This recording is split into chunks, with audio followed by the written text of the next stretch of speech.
দুবলহাটি জমিদার বাড়িটি প্রায় 200 বছর পুরাতন।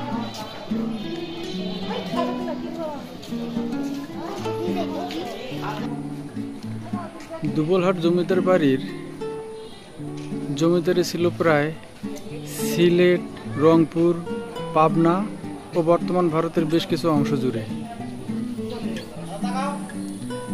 বিশাল এই রাজবাড়িটি প্রায় 5 একর জমির উপর প্রতিষ্ঠিত।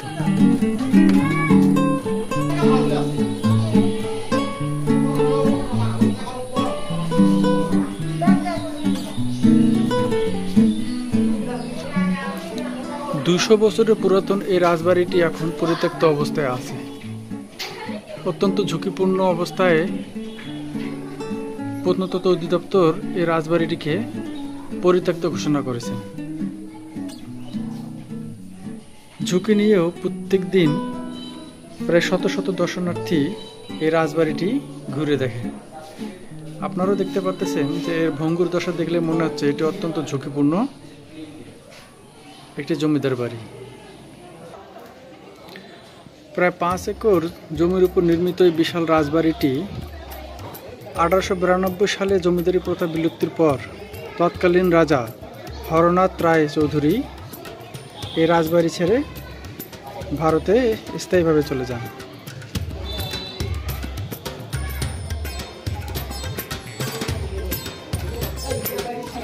সম্পূর্ণ পরিত্যক্ত বিশাল এই রাজবাড়িটি দেখতে অসাধারণ। এখন জঙ্গলে ঢেকে আছে, তারপরেও এর সৌন্দর্য মানুষকে বিমোহিত করে।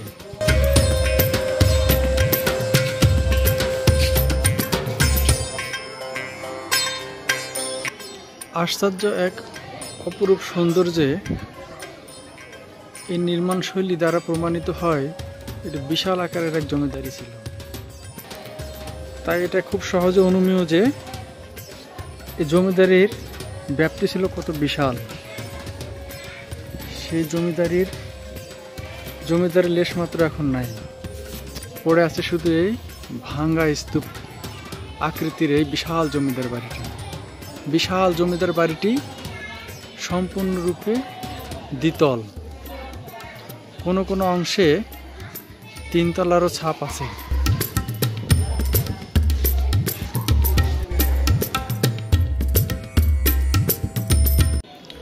প্রত্নতত্ত্ব অধিদপ্তরের টাঙানো সাইনবোর্ডে দ্বিতলে ওঠা সম্পূর্ণ নিষেধ নির্দেশনাটি লেখা থাকলেও অনেকেই ঝুঁকি নিয়ে এই সিঁড়ি বেয়ে ছাদের উপরে ওঠে। আমিও একটু ওঠার চেষ্টা করতেছি, দেখাতে চেষ্টা করব উপরে কি আছে।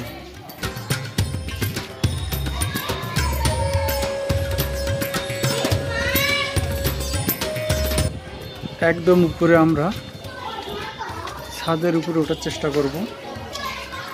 এখান থেকে দেখতে পারা যাচ্ছে পাশের সুন্দর বিল্ডিংটি। ছাদের উপরে অনেক দর্শনার্থী তাদের সুন্দর স্মৃতিগুলোকে ফ্রেমবন্দি করার জন্য বিভিন্নভাবে স্মৃতির পাতা রেখে দেওয়ার জন্য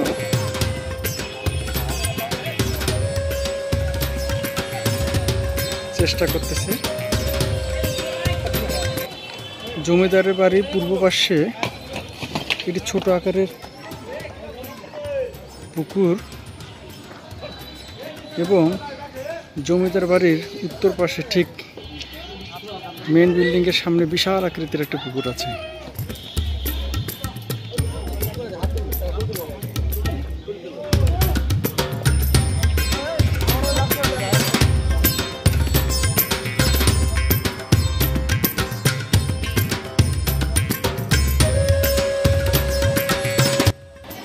বিশাল বারান্দা সহ রুমগুলো ছিল বেশ বিশাল আকৃতির। দেখেন, আজ থেকে 200 বছর আগে এত বিশাল আকৃতির রুম কল্পনাও করা যায় না।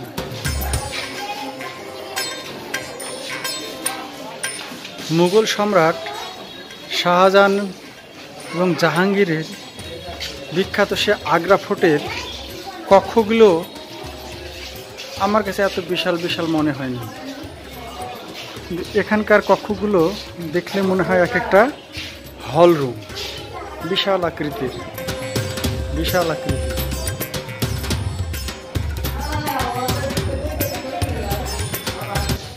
জঙ্গলের আড়ালে ঢেকে গেছে সেই বিলাসী জীবনের অত্যন্ত প্রতাপশালী জমিদারের এই রাজবাড়ি। আর জমিদারিও নেই, জমিদারও নেই, আছে শুধু তার শেষ স্মৃতিচিহ্ন, এই ধ্বংসপ্রায় জমিদার বাড়ি।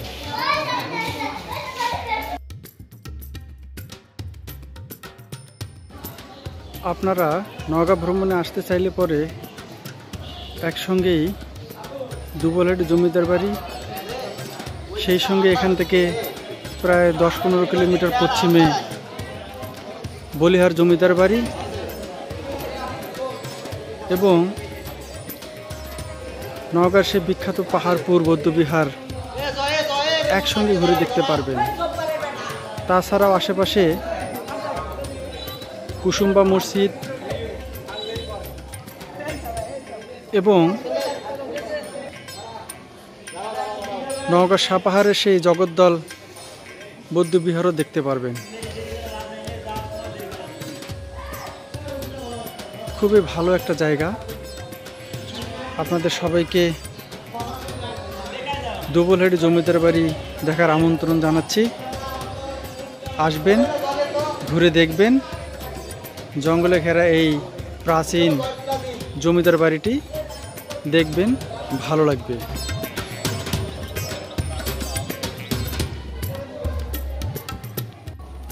এক সময়কার দুর্দান্ত প্রতাপের বিশাল জমিদারির এই জমিদার বাড়িটি এখন ভূতুড়ে বাড়িতে পরিণত হয়েছে। চারিদিকে শুধু ধ্বংসস্তূপ আর ধ্বংসস্তূপ, কোথাও একটু মাত্র পরিষ্কার পরিচ্ছন্নতা নেই। আগাছায় দখল করে ফেলেছে পুরো জমিদার বাড়িটিকে। যে জমিদার বাড়ির প্রত্যেক কোনায় কোনায় জৌলস ঝলক দিত, সে জমিদার বাড়িটি এখন সম্পূর্ণ ভূতুড়ে বাড়িতে পরিণত হয়েছে। পেঁচানো এই গোলাকৃতি সিঁড়ি দিয়ে একদম জমিদার বাড়ির ঠিক উপরে এই অংশে ওঠা যায়। উপরে একটা মিনার আকৃতির গম্বুজ আছে। সব কিছু স্বপ্নের মতো মনে হচ্ছে। কি ছিল, কি হয়ে গেছে, আরো কি হয়ে যাবে। প্রায় প্রত্যেক রাজবাড়ি বা জমিদার বাড়ির একটা সৌন্দর্য, অপরিহার্য সৌন্দর্য, যে রাজবাড়ির সামনে একটা বিশাল দিঘি থাকবে। এখানেও তার ব্যতিক্রম নয়।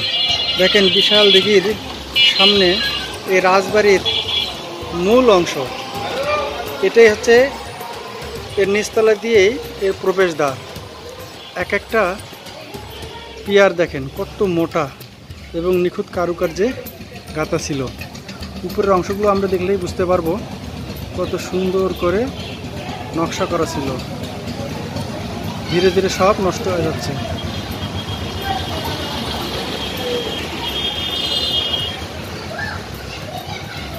যে কথা বলছিলাম যে এই জমিদার বাড়ির হল ঘরগুলো বিশাল আকৃতির। এক একটা হল ঘর মনে হচ্ছে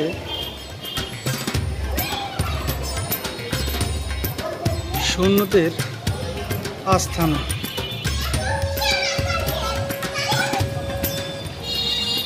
এই নিচের অংশ দিয়ে জমিদার বাড়িতে প্রবেশ করা হতো।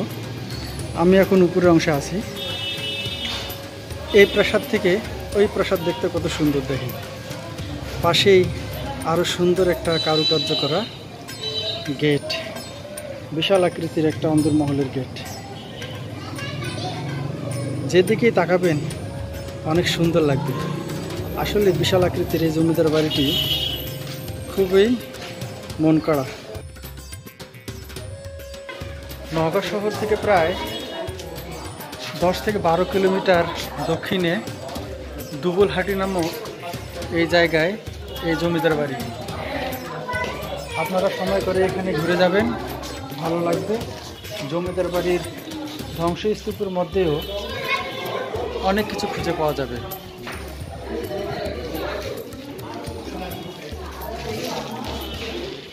ধ্বংসস্তূপে যে সৌন্দর্য মুগ্ধতা ছড়ায় তার কিছু প্রমাণ হচ্ছে এই দুবলহাটি জমিদার বাড়ি। এখান থেকে আরও কিছু পশ্চিমে বলিহার নামে এক জমিদার বাড়ি আছে, ওটিও বেশ আয়তনে বেশ বড়, প্রায় ধ্বংসস্তূপ, প্রায় ধ্বংস হয়ে গেছে।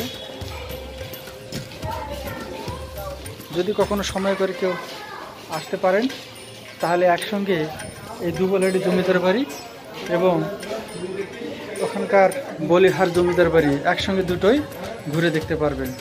সবাইকে আমন্ত্রণ জানিয়ে আজ দুবলহাটি এই জমিদার বাড়ি থেকে বিদায় নিচ্ছি।